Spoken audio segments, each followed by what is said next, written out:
DreAllDay.com. We're now tuned into the show where you learn the discipline to show up day after day to do the work, the confidence to put yourself out there boldly and authentically, and the mental toughness to continue showing up, doing the work, putting yourself out there, even when the success you've expected to achieve is yet to be achieved. And on top of all this, you get a huge dose of personal initiative, which is the go-getter energy that moves any one of us out there, including yourself, to go and make things happen instead of waiting for things to happen. And we put all this together into one framework, one philosophy, one university. We made a course out of it, codified the whole process. We even wrote a book on the subject, and you have this daily masterclass right here. So in other words, when it comes to this philosophy right here, there are no excuses for you not having it right. What this is called, in case you didn't know, is work on your game. My name is Dre Baldwin, also known as Dre All Day, and welcome to the show. Today's topic is building your leverage.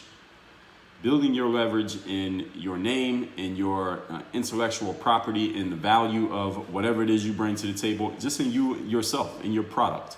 And you are your product as a person. Even if you have products, you yourself is a product on its own. This is something that I thought of going through a recent situation where I was working with an organization headed up by a really well-known guy. I'm not going to say this guy's names. I'm not trying to put them out there on Front Street, because we ended up working things out, but it looked for a minute like maybe we weren't going to be able to work things out. So let me just paint the picture of what happened here. So there was contact made between this organization. This is like how do I describe them? They're like a company that puts out, they have their own intellectual property that they share, this particular company. I have my own intellectual property that I share, hence this show right here. And we connected, and they said, hey, we're putting together this series of presentations and classes and events, online, virtual events, where we bring in thought leaders like yourself, Dre, to come in, share your material with an audience that we will curate. We go do all the marketing, we do all the promoting, we bring people into this audience and then you can give your presentation about what you're talking about and maybe tailor just a little bit towards what our university is, the main through line, the main theme of what we have going on. And of course, we're going to sell tickets to this. So they're selling tickets to this event. You get a percentage, we get a percentage. Everybody eats. The audience gets what they want to get. Is a win-win-win situation. Sounded pretty good to me. I hadn't worked with these people before, but I heard of this organization. Definitely heard of the person heading it up. A fan of this gentleman's work. So I said, okay, let's do it. Let's make it happen. So we get into starting to make this happen. They asked me to give them some notes on what kind of presentation I would do, the bullet points on what the takeaways would be, what would I talk about, how would I explain it, etc., etc. So I put together a presentation that's based around a framework from the Work on Your Game philosophy, shared it with them, and then this is what happened. They bring in some guy. Well, they didn't bring him in. He already worked there. But there's a guy who works for this organization who's kind of like he's one of the certified presenters for this company. In other words, this gentleman, let's call him Mr. X. Mr. X comes in, and he's not the main guy that the company's named after, but Mr. X comes in. His job is basically to download all the information from the head guy of the company, all his frameworks, and he goes around the country teaching it. He speaks teaching this person stuff. So let's just say Tony Robbins, and it wasn't Tony Robbins that I'm talking about here, but Tony Robbins has all this content and material that he's created over the years. And he has made processes out of this material in such a way that somebody can become a certified Tony Robbins coach, and they can go around and teach Tony Robbins material, but Tony Robbins never has to show up. All right, so it's like that. They created a similar setup. Dale Carnegie does something like this. A bunch of people do things like this. So this guy, this company does this, and Mr. X, who works for the company, he is a certified presenter of this company. He hasn't created any intellectual property of his own, as far as I could tell. I went and looked the guy up and looked at his background and looked at what he's done.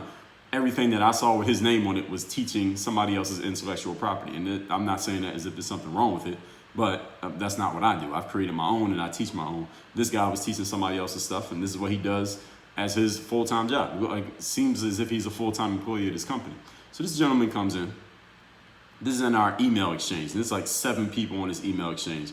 Me and my assistant, and then there's like 5 people on their side of things. This guy comes into the conversation, and he's looking at my notes, and he comes in and he starts telling me, hey, this thing that you're going to talk about, you would need to change that to this, because the way that we teach it, yours is saying something a little bit different. And you should change the wording on this part to this, and change this part to that, and change this thing to this. And he's telling me all these different things that I need to change.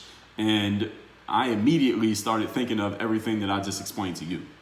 Now, maybe 5 years ago when I was first starting, maybe I would have been more open to listening to this gentleman. Maybe I would have been more willing to compromise just for the quote unquote opportunity of getting onto their platform and in front of an audience that they have brought in.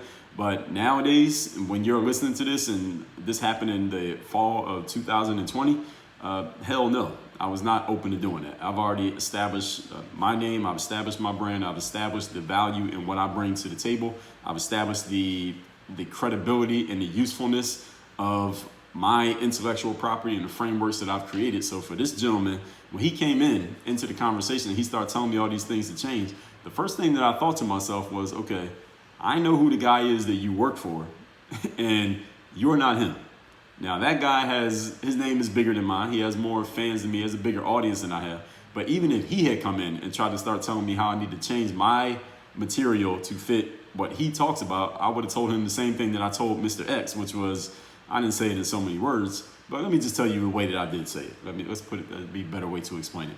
I let him know, listen, I have already, as I just told you, I've already established the value of what I do and how I do it. I've written all these books. I have built this audience. I have cultivated this. I built this brand from the ground up, from zero. I didn't take this, nobody handed it to me, and then I just made it bigger. This is not a family business that was handed down to me and I expanded on. This is something that did not exist until I started doing it. So I already know the value of this. It's already been proven. So for you to come in and tell me to change it makes no sense, because this already has value. Now, if you all, and I'm talking to all 5 people on this email chain on their side of things, if you all don't think that this is a right fit for your audience, it's all good. Just let me know and we'll both go our separate ways. I can get to an audience on my own. I don't need you all. And this other guy, and what I'm thinking in my mind, I tried to be as diplomatic and try to stay professional, quote unquote professional, in talking to him. But the thing that I was really thinking in my mind that I didn't say, and I'm glad that I didn't say it because there's no need for it. But dude, like, mofo, you haven't created anything. All right, you're teaching somebody else's shit. So you are not qualified to tell me how to teach my shit. That's what I was thinking. Again, I didn't say that. I didn't need to say it. I never did say it. But I said it in a very diplomatic way, and we got rid of that guy. He basically exited the conversation. And then he wrote back after my initial response, and he apologized and said, I came in maybe a little bit too aggressively in my first time joining the conversation. I'm sorry about that. And then he tried to offer, he said, I'm available for a Zoom call if you'd like to get on a call so we can talk about, what your material is, Dre, versus how we teach our stuff, so there's not too much conflict of interest. And I said to him, listen, all due respect to you, your position, and what you do at your company, but I don't need your help. I know how to give a presentation. I know how to put together a presentation. I've given more presentations than you. I've given probably just as many presentations as your boss. Maybe he's done a few more than me, but if we count virtual, I've given as many presentations as anybody on this planet over the last 15 years. I'm not to say that he's not good or that that makes me better or anybody better or worse, but I don't need anybody to give me tips on how to give a fucking presentation. That's ridiculous. And I let him know that, and he basically exited the conversation, and we haven't heard from him since. Now, the conversation kept going, but he jumped out of it, and we haven't heard from that guy since. And I'm telling you all that to frame this conversation that we're about to have here today. The topic, once again, is building your leverage. And if you didn't read between the lines of what I was explaining there to go along with the title of this topic, you don't need to read between the lines, and I'm going to tell you what's in between those lines, was that I have, up to this point, and I had in that conversation, I built enough leverage in Dre Baldwin / work on your game to the point that I could listen to this guy trying to tell me how to change my shit and let him know I'm not changing my shit. I had built enough leverage in what I had done to the point that he's telling me, well, the stuff that you're going to say doesn't jive with what we talk about. And I could say to him, good, it's not supposed to, because I don't work for y'all. I'm not part of your company. My shit is my shit. Your shit is your shit. And if y'all think my shit is not going to fit with what y'all want to give to this audience that you're bringing in, it's all good. Y'all are bringing this audience in. If y'all don't want this, it's all good. Listen, I got a daily show that I need to record another episode for anyway. So what are we doing? Are y'all in or y'all out? And I did say that in email. I said, listen, let me know if y'all want to move forward or not. I said it just like that, and they said, we want to move forward.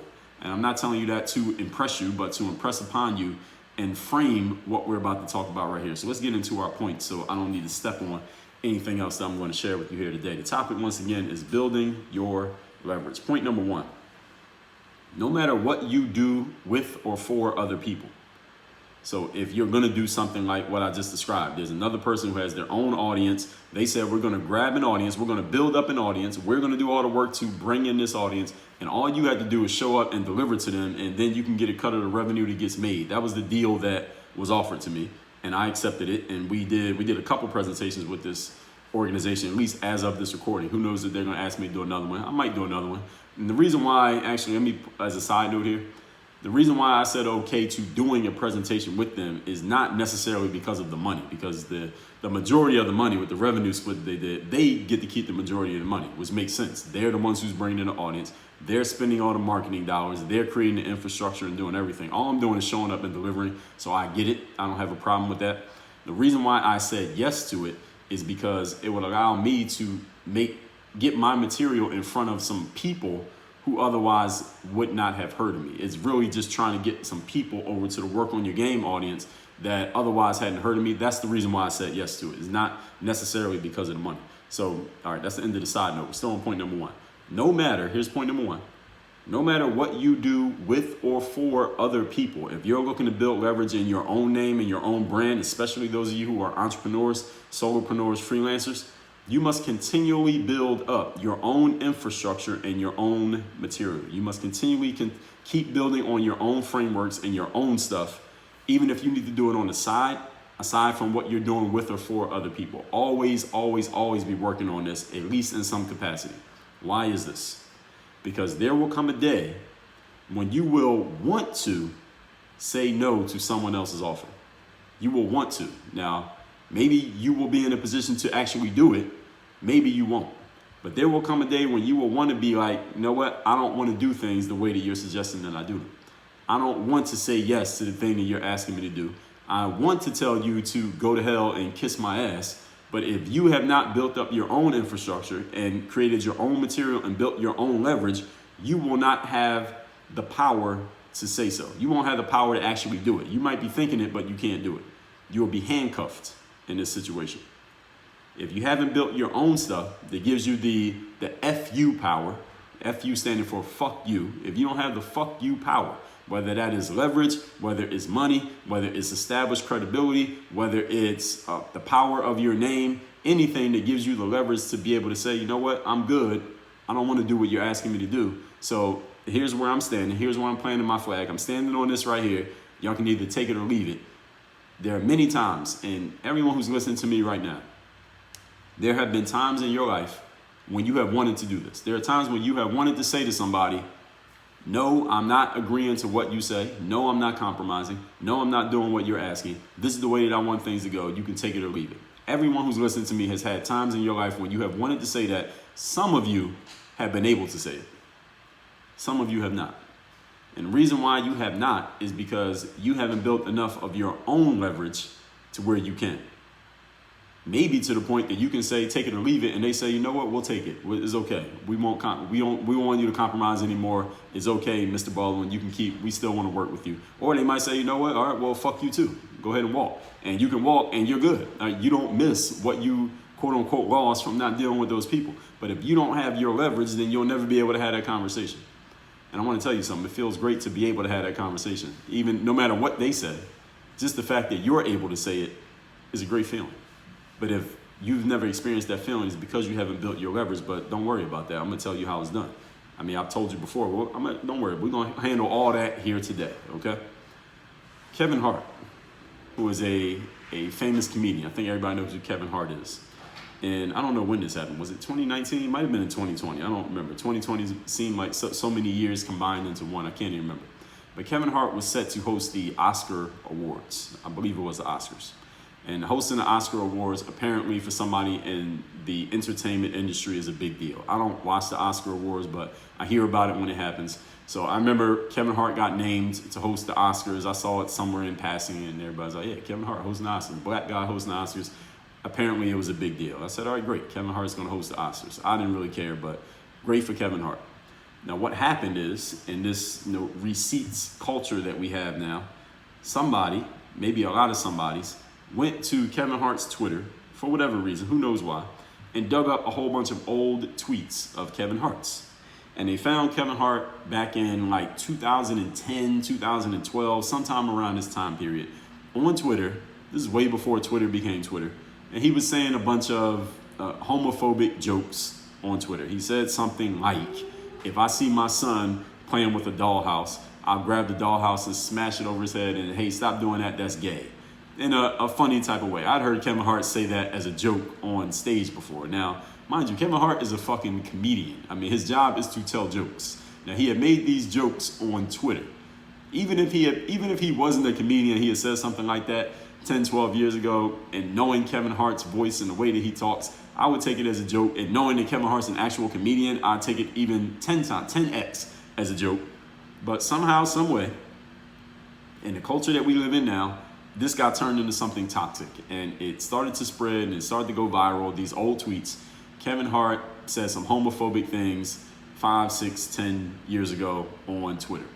Kevin Hart needs to apologize for this, and the LGBTQ community made a huge stir about this because Kevin Hart had been named to host the Oscars, and the Oscars was supposedly, all inclusive of all colors and all sexual orientations and all of these things. So the Oscars' feet were being held to the fire because they were naming to host their show this guy who had said these homophobic things X number of years ago.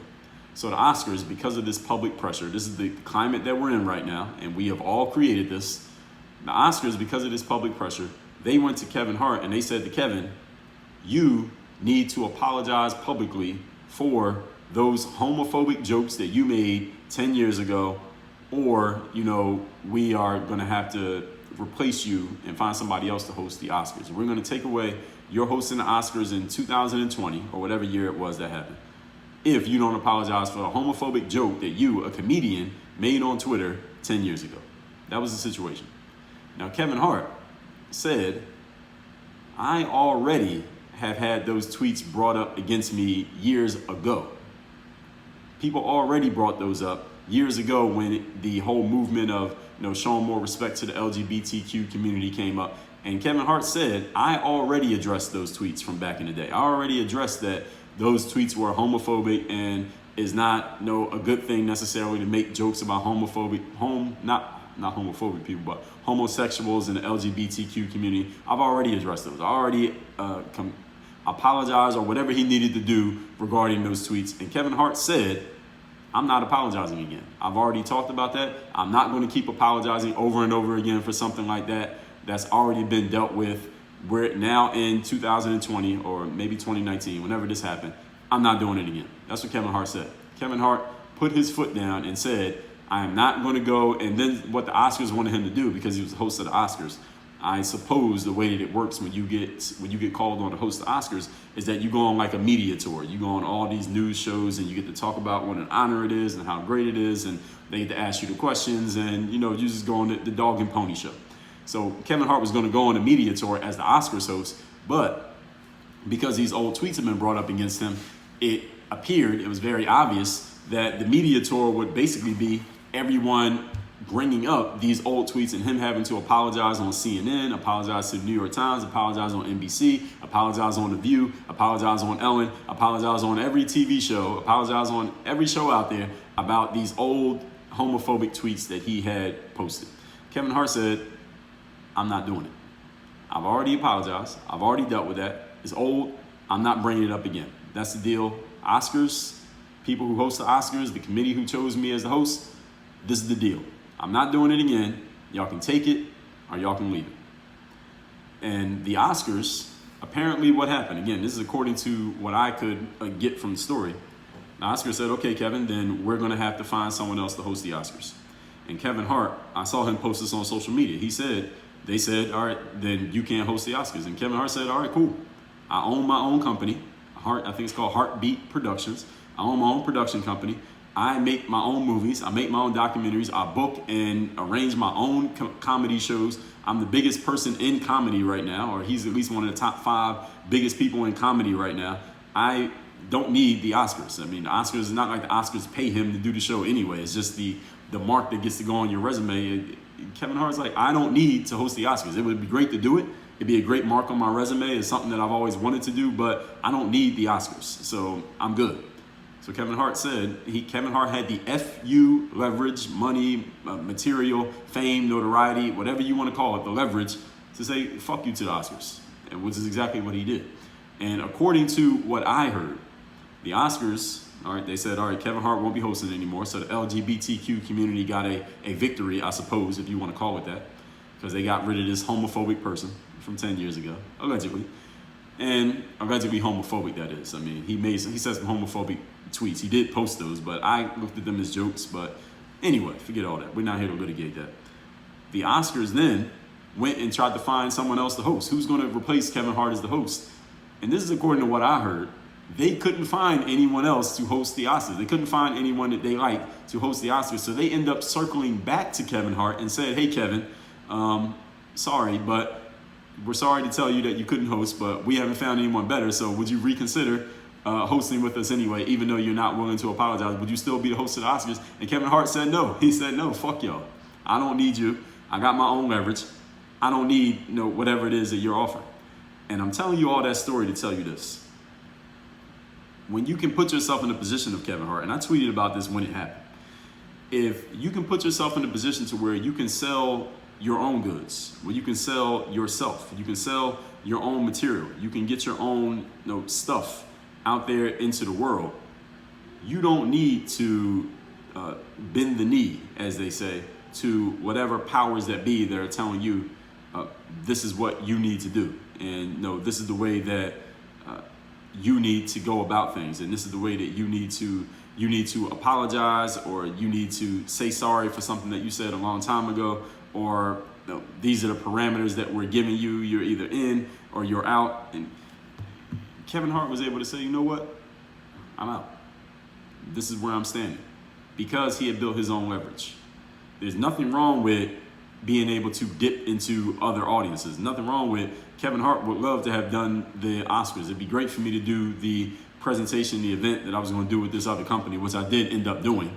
And I'll tell you more of that story as we get further into this episode. But if there was a situation where that wasn't going to work, and they were saying, well, listen, unless you change your presentation to what we tell you to change it to, Dre, you can't do it. All right. It feels great to be able to walk away, to know that you have the leverage and the power to walk away, as Kevin Hart did, as I was willing to do. All right. It's okay to want to get with those other people, but it's also great to not need them. All right. Needing and wanting are two completely different things. Point number 2. Today's topic is building your leverage. So the question is, just like I explained with this situation with this company that I did a presentation with, and as with Kevin Hart, what is your walk away? That's the question. As the saying goes, if you stand for nothing, you fall for anything. What are your principles?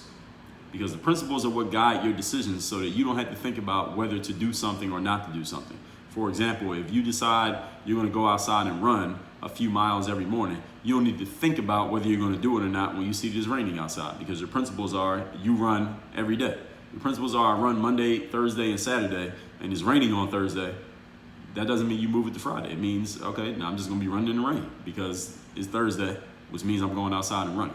Principles mean this is happening regardless of what else is going on. Now, if you happen to be injured or your leg's broken or something like that, then maybe you might need some time off. But anything that's just an annoyance or something you can complain about, but is not stopping you from actually doing it, is not an objection, then you need to go do it anyway. That's having the principles in place. So Kevin Hart says, listen, I own my company. I got my own business in place. I don't need you guys. So if y'all are going to tell me I have to do this in order to get have the honor of doing something for you, then fuck you. I'm not doing it.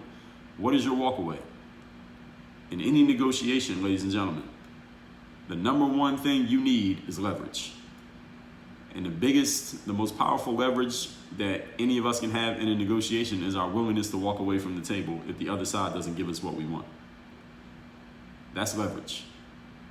The leverage that I talked about not too long ago when I was talking about LeBron James and why he was signing what was essentially a one-year contract year after year with the Cleveland Cavaliers in his second tour with the team, he had all the leverage. The leverage was, y'all need me more than I need you. LeBron's leverage was, I can play for any team in the NBA. Every single NBA team would give me the maximum possible salary if I called them and said, I'm coming to play there. every team in the league, and he was absolutely right. And because of that, he had the leverage to force the team to do what he wanted them to do. He flipped the script, where usually the team forces the players to do things. LeBron became the embodiment of player empowerment. He already was way before that, but he flexed that muscle by showing, listen, I don't need y'all as much as y'all need me. He had all the leverage. And his principle was, you're going to do what I want you to do, or as I'm holding over your head, I'll go sign somewhere else. And every year, you got to do it again, because every year I'm only signing a 1-year contract. What he was willing to give up in order to get that leverage was the long-term contract. But he didn't need a long-term contract, because he probably makes more money off the court than he makes on the court. He didn't need it. He was willing to put something on the line in order to get that leverage. You understand what I'm saying? He had to put something on the line. Kevin Hart had to put something on the line in building his own company, as opposed to letting other companies and agencies run things for him, where he would have less responsibility, but he also didn't have the power. He said, no, I want the power, so I'll take the responsibility. You see how everything goes together. We talked about this not too long ago right here on this show, the responsibilities that come with being in a position of ownership. That's episode 1658, the benefits and responsibilities of ownership. You see how all these topics are all interconnected. Let's work on your game philosophy as a real thing here. All right, Puff Daddy, I heard him in an interview that he was doing once in an event. And he said, if the negotiation that he's in, and he knows the number that he wants is 45 million, but the company he's negotiating with is offering 43 million, and they're not willing to come up from that 43, he said, I got to walk away. I got to be willing to walk away. And the whole point of it is the principle. The principle is, when you have a position of leverage, is not about the dollars, because some people might listen to that or have heard him say that and say, well, shit, $43 million is still more than $0, Puff Daddy. Why would you walk away from $43 million over $2 million? Because of the principle. The principle is, I have the leverage and I have the power to say, this is what I want, and either you meet what I want or I'm walking. That's leverage, ladies and gentlemen. Now, see, if you're like, I'll just take anything because anything is more than nothing, then you don't have leverage. You haven't developed leverage. And understand that this whole leverage thing that I'm talking about here, this is much more of a mentality than it is about a tangible thing. It's not about you being rich or famous or having a certain number of followers or owning your own company even. It's not about any of those things. It's about the mentality of, this is what I'm standing on, and either you're going to meet me where I want to be met at, or we're just not going to meet. Or I'm going to go find something else to do, because I can find somewhere else to get this done. One of my early mentors, Dawn in St. Louis, who's a professional speaker, she was telling me once about, I don't remember the exact situation she was talking about. She was talking about a speaking gig that she was negotiating for. And let's say the person was asking her to do a speaking gig on October the 15th, random date. I'm just making up to tell you the story. And she's talking on the phone with the decision maker who has the power to either book her and pay her the fee that she was asking for, or not book her and not pay her the fee. And Donna said to the woman, listen, we're talking about this date, October 15th. I'm telling you right now, I'm going to book this date. I'm going to book this date either with you or somebody else is going to book me for this date. But if you want me to speak on October 15th at your event, this is the fee. And if you don't want to pay this fee, when we hang up this phone, I'm going to get on the phone with somebody else who has an event on that same date, and they're going to pay me my fee. So what you want to do? And they booked the date. And again, the whole point is this. It has nothing to do with how much the fee was. The fee could be $1. The whole point is the posture, ladies and gentlemen. This is what I want you to get from this. It's the posture. And when I say posture, I'm not just talking about standing up straight. I am, but I'm not. When I say posture, I'm talking about the way that you approach, the way that you step into the world, the energy that you have, and the belief that you have in yourself, the discipline that you have executed up to this point that affords you the right to have the confidence. That is what gives you the posture. That's what gives you the energy to say, this is where I'm at, and you either meet me here or I'm going somewhere else. That's leverage, ladies and gentlemen. I talked about fixing your posture in episode number 1411. Fix your posture, if you don't understand what I mean when I say posture. Point number 3. Today's topic, once again, is building your leverage. So let me tell you the happy ending to this story. I guess if we want to call it the happy ending to this story with this company that was asking me to share my intellectual property with an audience that they would generate. They accepted me and did things my way. They said, okay, Dre, we don't need you to change anything in your presentation. It's fine as it is, because I let them know. in no uncertain terms, I've already built the value in my presentation. I don't need anyone from your company telling me how to change my presentation. Was a ridiculous idea from the very beginning. And they accepted it. And then let me tell you what happened. I went and did a presentation for them to the audience that they brought in and all that, and it was all fine and good. A week after the presentation was done, here's what happened. They sent me another email. They said, Dre, would you do another one? They said, would you do another one of these presentations? You know why they asked me to do another one? This is the point that I want you to get from this, because I'd proven myself. First of all, in order for me to get the chance to prove myself, I had to be out there so they could even know that I existed for the conversation to begin in the first place. Second of all, when they asked me to give a presentation, they asked me what I would share. I shared with them the framework that I would put out there. Third of all, when they came to me and said, well, when one person in their organization came to me and said, you should change your presentation to fit closer to what we talk about, and I said, fuck you, I'm not changing my presentation to fit your shit because this is my shit, I stood on that. Fourth, then they said, all right, you can go ahead and give your presentation. I went and gave my presentation. And fifth, that was the performance. Fifth, I delivered results. Because I had delivered results, and their people were in there watching the presentation as I was giving it, so they saw what I was about, and they saw how I delivered the goods. They said, oh, we want you to do this again. All of those things had to happen. All of those things had to line up in order for me to get to the point of proving myself and then being asked to do it again. They knew I was for real after they saw me deliver. Understand something, ladies and gentlemen. It always comes down to this. If all of those things had happened and I had given a shit presentation, they wouldn't have asked me to do it again. And who knows if I'd even be telling you this story. If all of those things had happened and I had not delivered, they wouldn't be thinking about me. They would just move on and go find somebody else. I told y'all about this when I did the episode on Damon Dash. It was episode number 488, Virtual Mentors number 4, Damon Dash. This is something that he says. When your work is good, it doesn't matter how anybody feels about you. They don't even need to like you. Because if their bottom line is X and you can deliver X, they will come back knocking on your door because you can deliver X. They only have to like you personally. They only have to like your opinions, your views, anything about you. But if you can deliver X and their bottom line is getting X, they will come find you. All right, you won't even have to call them. They will call you. Why? Because you have what they want. The bottom line, ladies and gentlemen, is you work on your game to create an opportunity, then you perform, then you deliver results. 4 steps. Everybody heard that? Say it again. Work on your game, number 1. Number 2, opportunity. Create it. Number 3, you perform. Number 4, you deliver results. That's it. You miss on any one of these points, and you don't get a chance. The game's over. And that's why we have Work on Your Game University, so we can help you with all this. So let's recap today's class, which is the topic once again is building your leverage. No matter what you do with or for other, point number 1, no matter what you do with or for other people, continually build your own infrastructure and build your own material, your own intellectual property, your own thing that you own. Why? Because there will come a day when you want to say no to somebody else's offer, when you want to tell somebody to kiss your ass, when you want to give somebody a take it or leave it offer the way Kevin Hart did with the Oscars. And if you have not built your own leverage and your own platform, you will not have the power to do so. And you'll feel like shit because you are going to have to accept something that you don't want. Number 2, what is your walk away? Number 1 thing you need in any negotiation is leverage. If you stand for nothing, you fall for anything. So what are your principles? What is your walk away? Like Puff Daddy said, if I want $45 million in this deal and you're offering me $43 million, I'm walking away from the deal. Not because I don't like having $43 million, but the principle is you got to meet me where I'm at. This is all about posture, ladies and gentlemen. Again, episode number 1411. And number 3, this company accepted me doing the things the way that I wanted them to do it. I wanted to do it. And then what happened after that? They asked me to come back and do it again. Why? Because I had proven myself. Like Dame Dash says, when your work is good, doesn't matter how people feel. They don't even need to like you personally. If their bottom line is X and you can deliver X, they will come find you because you have X. The bottom line, ladies and gentlemen, game leads to opportunity, leads to performance, leads to results. That is it. You miss any one of those and it's game over.